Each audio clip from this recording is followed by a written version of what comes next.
Hello students, हम लोग improvement in food resources chapter पढ़ रहे हैं और पिछली कुछ क्लासेस से हमारा एक ही टारगेट चल रहा है, that is higher yield. Is it okay? मतलब यील्ड ज़्यादा से ज़्यादा कैसे बढ़ाई जाए। यील्ड का मतलब है the production in one unit area, that is known as yield. Is it okay? तो यील्ड को बढ़ाने के लिए आपने बहुत सारी प्रैक्टिसेस पढ़ ली हैं, that how to manage the nutrients, ये हमने पढ़ लिया है। न्यूट्रिएंट मैनेजमेंट के साथ साथ आपने ये पढ़ लिया है कि प्लांट्स को इरिगेशन कैसे प्रोवाइड करना है। Is it okay?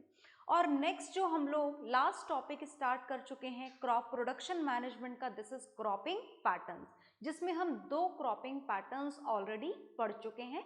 One is mixed cropping and second is inter cropping. तो अब जो हमको पढ़ना है वो क्या पढ़ना है, हमें लास्ट क्रॉपिंग पैटर्न पढ़ना है। तो आज की क्लास में हम लास्ट क्रॉपिंग पैटर्न पढ़ेंगे, तो बहुत ध्यान से देखेंगे। तो क्रॉपिंग पैटर्न हमको पढ़ना है और क्रॉपिंग पैटर्न में जो क्रॉपिंग पैटर्न हम आज की क्लास में पढ़ने जा रहे हैं, दिस इज क्रॉप रोटेशन। कौन सा क्रॉपिंग पैटर्न हम पढ़ने जा रहे हैं? हम पढ़ने जा रहे हैं क्रॉप रोटेशन। अब क्रॉप रोटेशन का क्या मतलब होता है?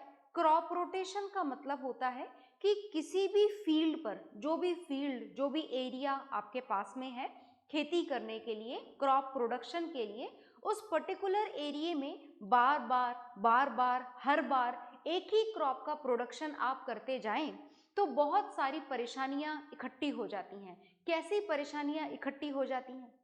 जैसे मान लीजिए कि आपने डिसाइड करा कि आपके पास में जो एरिया प्रोवाइडेड है, आप उस पर हर बार वीट का प्रोडक्शन करेंगे। तो जो वीट होता है वो मिट्टी में से बहुत सारा नाइट्रोजन एब्जॉर्ब करता है। तो हर बार वीट एब्जॉर्ब करेंगे, वीट का प्रोडक्शन करेंगे, तो हर बार वीट सॉइल में से क्या एब्जॉर्ब करेगा? नाइट्रोजन एब्जॉर्ब करेगा। और नाइट्रोजन एब्जॉर्ब करते करते करते करते मिट्टी में से नाइट्रोजन तो खत्म ही हो जाएगा, क्योंकि नाइट्रोजन के रीस्टोरेज के लिए तो आपने कुछ किया ही नहीं। और एक तो प्रॉब्लम हुई ये कि सॉइल में किसी एक पर्टिकुलर न्यूट्रिएंट की क्या हो जाती है? डेफिशिएंसी। किस कारण से? अगर आप सॉइल में हर बार सेम क्रॉप का प्रोडक्शन करो तो। दूसरी प्रॉब्लम ये है कि अगर आप सेम क्रॉप का प्रोडक्शन करते हो तो उस पर्टिकुलर कंडीशन में बहुत अलग अलग टाइप का पेस्ट अटैक वहां पर होना शुरू हो जाता है। Is it okay? क्योंकि मिट्टी को उस पर्टिकुलर क्रॉप की आदत पड़ जाती है, तो क्रॉप आप वो अवेलेबल करवा रहे हो और उस कंडीशन में सेम टाइप की डिसीज, सेम टाइप का इंसेक्ट अटैक, सेम टाइप का पेस्ट अटैक हर बार होता चला जाता है। तो इस कारण से आपकी जो क्रॉप की क्वालिटी है वो क्वालिटी क्या होना शुरू हो जाती है? क्वालिटी डाउन होना शुरू हो जाती है। मतलब this is not at all a good idea to grow same crop again and again on the same field. मतलब हमें क्या करना चाहिए? हमें क्रॉप्स का रोटेशन करना चाहिए। रोटेशन का मतलब क्या होता है? रोटेशन का मतलब, क्रॉप रोटेशन का मतलब होता है growing. Crop rotation can be defined as the growing of different crops। आपको क्या करना है यहाँ पर? डिफरेंट क्रॉप्स ग्रो करवानी है, और जो डिफरेंट क्रॉप्स ग्रो करवानी है, is it okay, that should be done on the same piece of land. ऐसा नहीं कि जमीन अलग अलग है और आप अलग अलग जमीन पर अलग अलग क्रॉप करवा रहे हो। This does not mean the crop rotation. That means crop rotation can be defined as the growing of different crops on the same piece of land, that is known as crop rotation। इसे क्या बोला जाता है? Crop rotation बोला जाता है। But that should be done in a planned way. मतलब ऐसा नहीं है कि आपकी जो मर्जी हो क्रॉप का प्रोडक्शन आप वहां पर कर दो। Is it okay? तो it should be done in a planned way. एक प्लान्ड तरीके से ये काम होना चाहिए। हमको इस प्लान्ड तरीके से करने के लिए कुछ यहाँ पर क्या करने होते हैं?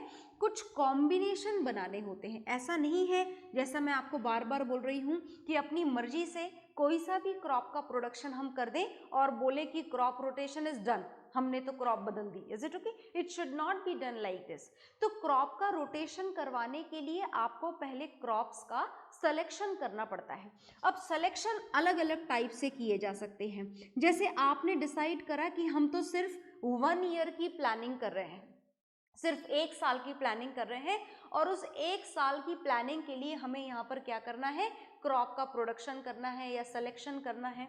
तो जैसे मान लीजिए कि आपने यहाँ पर सिलेक्शन करा राइस और व्हीट का, मतलब आप समझ गए ना कि साल में आपने 2 क्रॉप का प्रोडक्शन करा। पहले आपने राइस उगा दिया और राइस के बाद में आपने उगा दिया व्हीट, या फिर आपने कोई और सिलेक्शन स्टार्ट किया और आपने उसी साल में दूसरी क्रॉप का सिलेक्शन किया, राइस और व्हीट आपको सूटेबल नहीं लगा तो आपने जो सिलेक्शन किया this is of maize and mustard. So these are some set combination of the crops for this crop rotation purpose. मानिए कि आप अपनी जमीन के लिए 2 साल की प्लानिंग कर रहे हैं, दैट मीन्स आप 2 ईयर क्रॉप रोटेशन जानना चाहते हैं। तो 2 ईयर क्रॉप रोटेशन कैसे किया जाए, मतलब आपको 2 साल की प्लानिंग करनी है। तो 2 साल की प्लानिंग के लिए आपको एटलीस्ट 4 क्रॉप्स का सिलेक्शन करना होगा।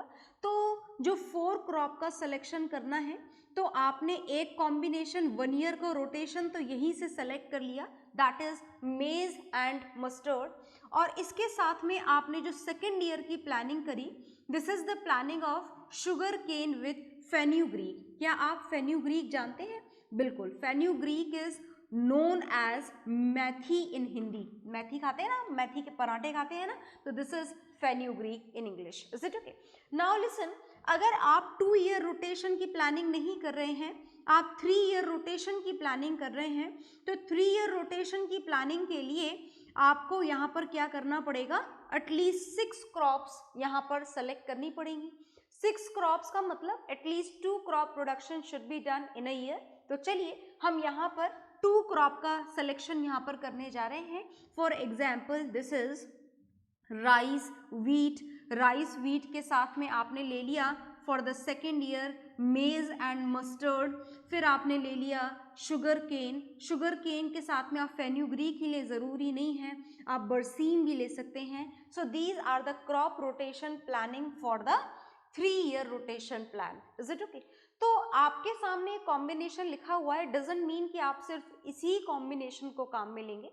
आप अपनी मर्जी और समझदारी से कुछ और भी कॉम्बिनेशंस बना सकते हैं, पर कॉम्बिनेशंस बनाते वक्त आपको किन किन बातों का ध्यान रखना पड़ेगा ये हम जानेंगे, पर उससे पहले आप ये बोर्ड पर से नोट डाउन कर लीजिए। ओके?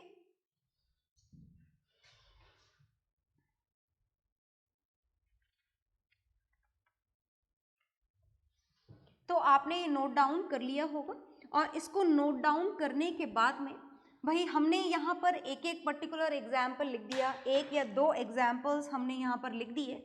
तो अब यहाँ पर हमें और क्या क्या जानना है, किस तरीके से आप क्रॉप रोटेशन के लिए क्रॉप्स की प्लानिंग करेंगे या फिर डिफरेंट क्रॉप्स का सिलेक्शन करेंगे।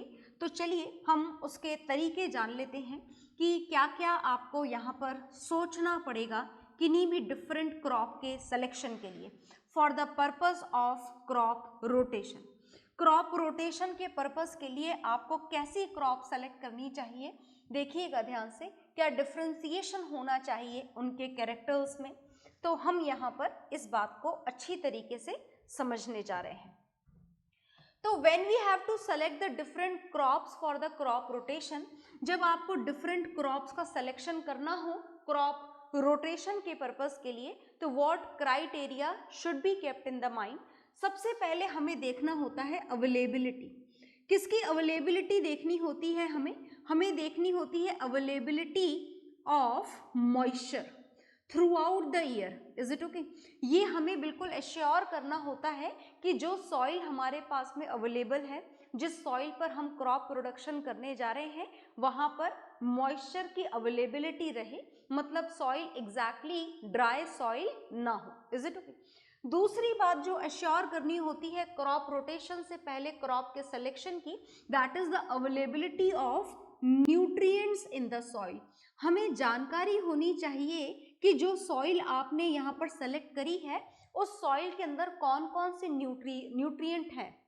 जैसे फॉर एग्जाम्पल कि अगर सॉइल में नाइट्रोजन ढेर सारा ऑलरेडी है तो आप ऐसी क्रॉप का प्रोडक्शन करेंगे जिसको ग्रोथ के लिए नाइट्रोजन की जरूरत होती है, फॉर एग्जाम्पल व्हीट। या फिर अगर आपने जज करा कि सॉइल में नाइट्रोजन है ही नहीं, आ गई बात समझ में, तो इन दैट कंडीशन आप कौन सी क्रॉप का प्रोडक्शन करेंगे? आप प्रोडक्शन करेंगे वहां पर लेग्यूमिनस प्लांट का, एक ऐसी रूट्स का, एक ऐसे प्लांट का प्रोडक्शन आप वहां पर करेंगे जिनकी रूट्स में नाइट्रोजन फिक्सिंग बैक्टीरियाज अवेलेबल हो और वो एयर की नाइट्रोजन को सॉइल के न्यूट्रिएंट की फॉर्म में कन्वर्ट करके सॉइल के अंदर फिक्स कर दें। Is it okay? आ गई बात समझ में? जो नेक्स्ट आपको टारगेट यहाँ पर सेलेक्ट करना होता है, डिफरेंट क्रॉप्स का जो सिलेक्शन हम यहाँ पर कर रहे हैं वो इस तरीके से करना होता है कि जैसे मानिए कि फर्स्ट क्रॉप आपने सेलेक्ट करी शैलो रूट्स वाली। ये बात हम इंटरक्रॉपिंग और मिक्स्ड क्रॉपिंग में भी पढ़ चुके हैं कि अगर एक प्लांट आपने शैलो रूट वाला लिया है तो जो दूसरी क्रॉप का सिलेक्शन आप करने जा रहे हैं वो डीपर रूट वाला करें। ऐसा क्यों? शैलो रूट वाला लेने से जो सॉइल के ऊपरी हिस्से में न्यूट्रिएंट अवेलेबल थे वो शैलो रूट वाला प्लांट एब्जॉर्ब कर लेगा। कुछ समय बाद आपने ऐसे प्लांट का प्रोडक्शन करा जो डीपर रूट वाले थे, तो जो डीप रूट में जो सॉइल अवेलेबल है और डीपर सॉइल के अंदर जो न्यूट्रिएंट अवेलेबल है वो ये सेकंड प्लांट एब्जॉर्ब कर लेगा।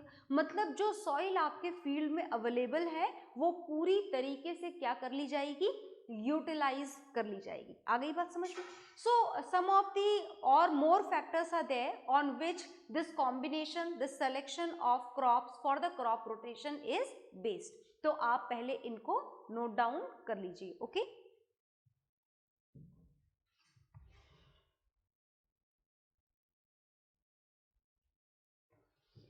हाँ जी, तो आपने नोट डाउन कर लिया होगा। So these are the criterias on which we have to base for the selection of crops for this crop rotation pattern। तो crop rotation pattern के लिए selection किस हिसाब से करना है ये तो हमने जान लिया है। And now the last thing about this crop rotation which is important, these are the advantages of crop rotation। हमको क्या पढ़ने हैं यहाँ पर? हमको पढ़ने हैं एडवांटेजेस। किसके एडवांटेजेस पढ़ने हैं? हमें एडवांटेजेस पढ़ने हैं, एडवांटेजेस ऑफ क्रॉप रोटेशन, कि भाई क्रॉप रोटेशन के क्या क्या फायदे हैं। Is it okay? आपकी क्रॉपिंग पैटर्न के अंदर, आपके क्रॉप प्रोडक्शन के अंदर अगर आप इस पैटर्न को फॉलो करें, क्रॉप रोटेशन को, तो उससे क्या क्या फायदे हैं सुनिएगा। देखिए पहला फायदा तो ये है कि जैसे मान लीजिए कि आपने क्या करा, आपने एक साल वीट का प्रोडक्शन करा। किसका प्रोडक्शन करा? वीट का प्रोडक्शन करा। तो वीट के जो पर्टिकुलर डिसीज कॉजिंग ऑर्गेनिज्म होते हैं, है ना, जो फील्ड होते हैं, जो प्लांट होते हैं, उन प्लांट्स में भी डिफरेंट टाइप की डिसीजेस होती हैं। तो वीट में जो भी डिफरेंट टाइप की डिसीजेस होती हैं, अब इन डिसीजेस का कारण कुछ भी हो सकता है। हो सकता है कि इन डिसीजेस का कारण कोई इंसेक्ट हो सकता है इन डिसीजेस का कारण कोई वीड्स हो, इन सब का मतलब मैं आपको बता दूंगी। हो सकता है इन डिसीजेस का कारण कोई फंगी हो, बात समझ में आ गई? तो इन डिसीजेस का कारण कुछ भी हो सकता है, पर एक बात याद रखिएगा कि जो पर्टिकुलर इंसेक्ट, वीड्स या फंगी वीट पर अटैक करते हैं, वीट प्लांट पर अटैक करते हैं, ऐसा बिल्कुल भी जरूरी नहीं है कि ये ऑर्गेनिज्म जिन्होंने वीट वाले प्लांट को डिस्ट्रॉय कर दिया था या जो डिस्ट्रॉय कर सकते हैं वो नेक्स्ट क्रॉप को भी डिस्ट्रॉय कर सके।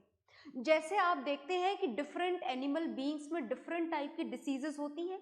जरूरी नहीं कि जो डिसीजेस आपको होती हैं वो डॉग काऊ को भी हो जाए या होती हों, ऐसा जरूरी नहीं है।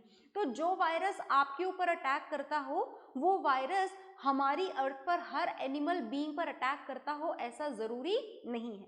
हर लिविंग बीइंग के जो वायरस होते हैं, जो पैथोजेंस होते हैं, वो डिफरेंट होते हैं। तो जैसे आपने एक बार वीट का प्रोडक्शन करा और वीट के जितने भी ऑर्गेनिज्म थे, disease causing organism, is it okay, वो यहाँ पर आ गए और मान लीजिए कि आपकी जो वीट का प्रोडक्शन हुआ था, इस वीट के प्रोडक्शन को काफी हद तक बहुत ज्यादा इन्होंने डिस्ट्रॉय कर दिया।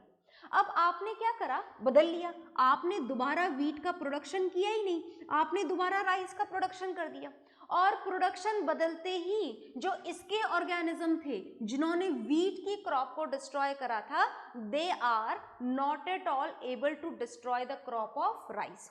पर आप अगर वीट की क्रॉप के बाद में दोबारा से वीट का ही क्रॉप का प्रोडक्शन कर देते तो वो डिसीज कॉजिंग ऑर्गेनिज्म ऑलरेडी वहां पर अवेलेबल थे और वो दोबारा से की जाने वाली सेम क्रॉप को दोबारा क्या कर देते, पूरी तरीके से डिस्ट्रॉय कर देते।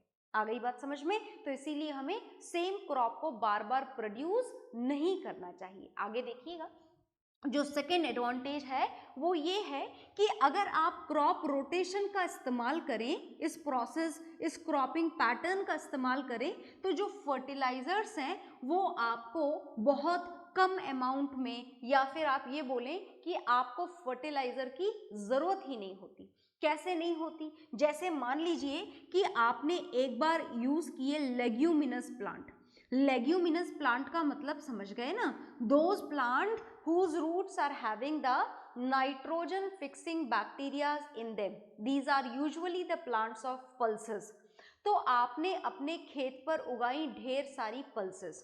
तो पल्सेस का काम होता है कि एयर की नाइट्रोजन को क्या कर दें, सॉइल के अंदर फिक्स कर दें। Is it okay? ये काम होता है इन प्लांट्स का। तो जैसे ही आपने लेग्यूमिनस प्लांट का प्रोडक्शन करा, आपकी सॉइल क्या हो गई, आपकी सॉइल एनरिच हो गई, आपकी सॉइल नाइट्रोजीनियस हो गई। क्या हो गई आपकी soil? Nitrogenous. Is it okay? ढेर सारा नाइट्रोजन आपकी सॉइल में इकट्ठा हो गया। इसके बाद में आपने प्रोडक्शन कर दिया वीट का, वीट ने क्या करा, उसी नाइट्रोजन को एब्जॉर्ब कर लिया। मतलब आपको वीट के प्रोडक्शन से पहले लेग्यूमिनस प्लांट लगा देना काफी होता है। Is it okay? क्रॉप की क्रॉप ग्रो हो जाती है और आपको वीट के प्रोडक्शन के लिए एक्स्ट्रा किसी नाइट्रोजीनियस फर्टिलाइजर की जरूरत नहीं रहती। Is it okay? और तीसरा जो इसका एडवांटेज है वो मैं आपको ऑलरेडी बता चुकी हूँ कि by using the different type of roots, जैसे आपने यूज करी शैलो रूट्स यूज करी, फिर आपने सोचा कि नहीं भाई शैलो रूट के बाद में अब हम डीपर रूट्स यूज करेंगे। So by using these different type of roots आपने सॉइल के ऊपर वाले न्यूट्रिएंट और नीचे वाले न्यूट्रिएंट, दोनों न्यूट्रिएंट्स को यूज कर लिया। And the fourth advantage of using this crop rotation method is we can grow the different type of crops. आप डिफरेंट क्रॉप का प्रोडक्शन कर सकते हैं on the same piece of land. Is it okay? On the same piece of land, मतलब जमीन के same टुकड़े पर आपने क्रॉप रोटेशन के थ्रू अलग अलग क्रॉप्स का प्रोडक्शन कर लिया। Is it okay? So these are the advantages of crop rotation. You just note it down in your registers. Okay?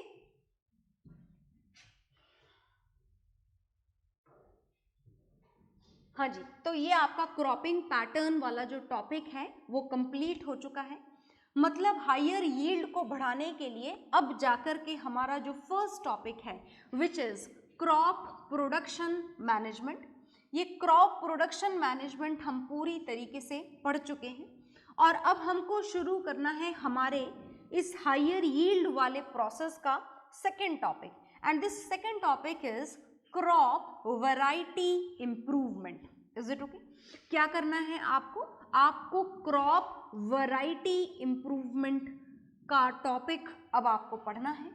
तो कैसे पढ़ेंगे आप, क्या क्या करना है आपको इसके अंदर, चलिए हम जानेंगे।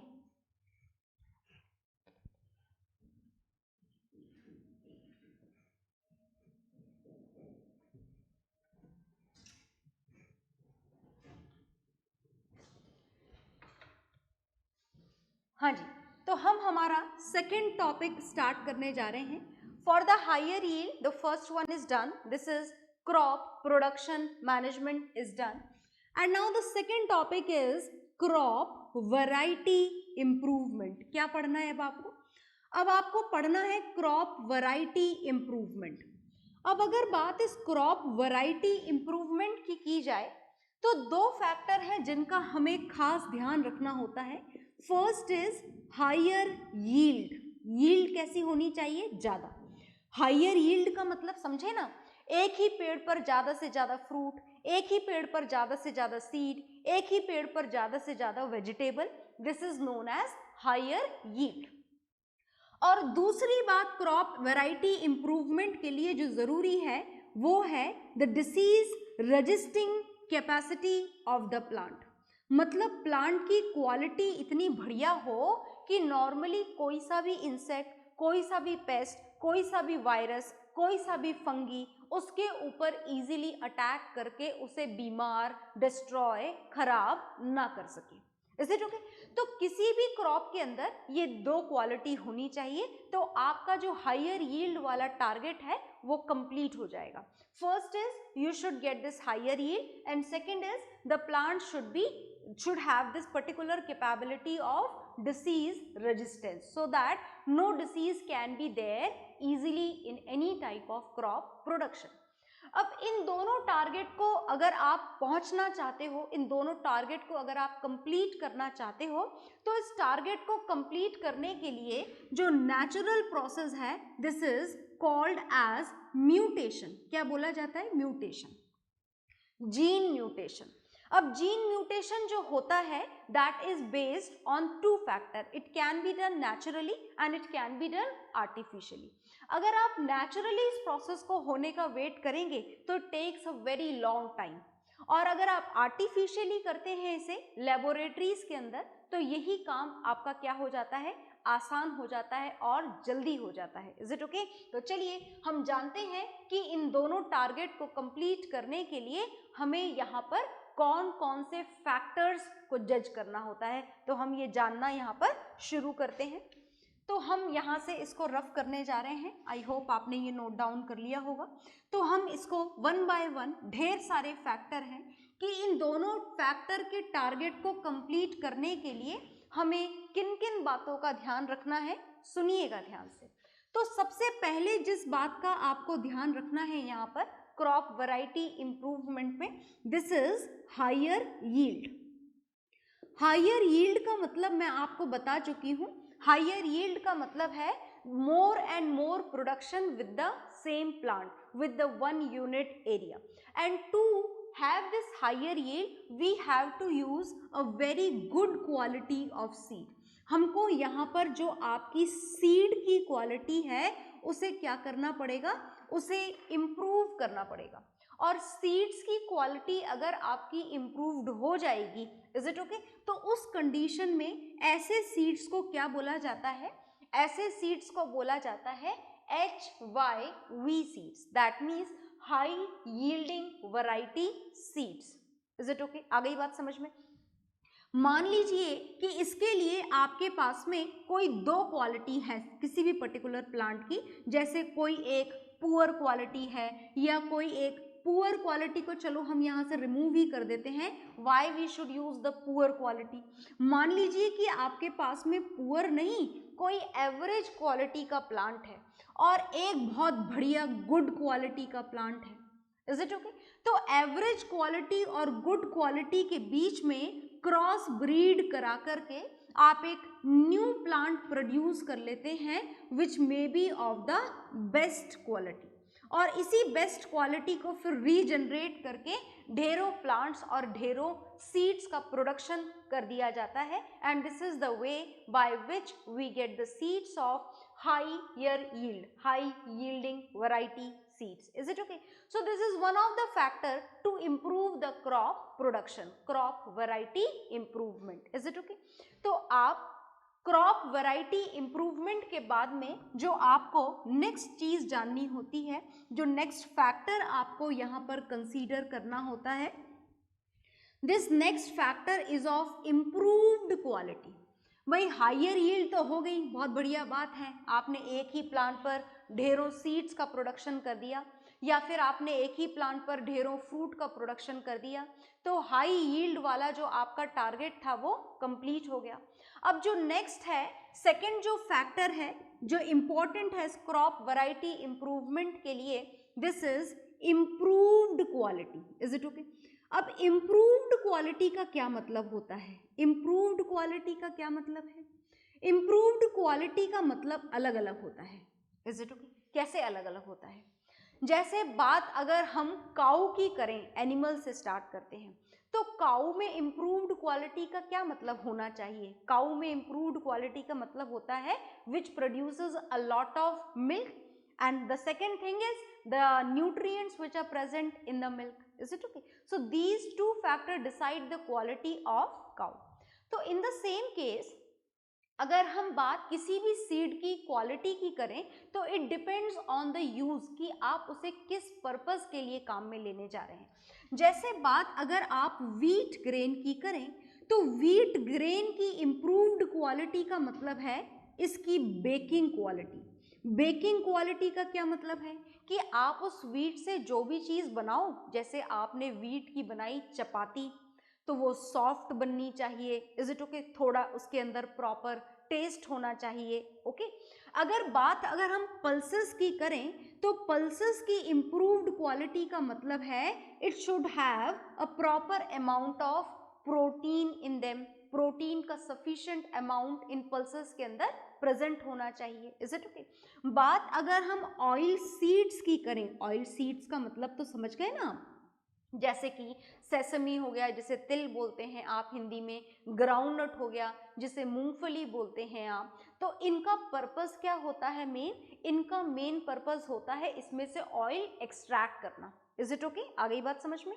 तो ऑयल सीड्स के अंदर क्या होना चाहिए? ऑयल सीड्स के अंदर गुड अमाउंट होना चाहिए। किसका गुड अमाउंट होना चाहिए? Good amount of oil should be present in them. तो कौन से सीड की कौन सी क्वालिटी आपको जज करनी है? It depends on the purpose for which we have to use them. So this is the second factor for which this crop variety improvement should be done. Is it okay? तो आप इसे note down कर लीजिए. Then we will know some other factors on which this crop variety improvement is based. Okay?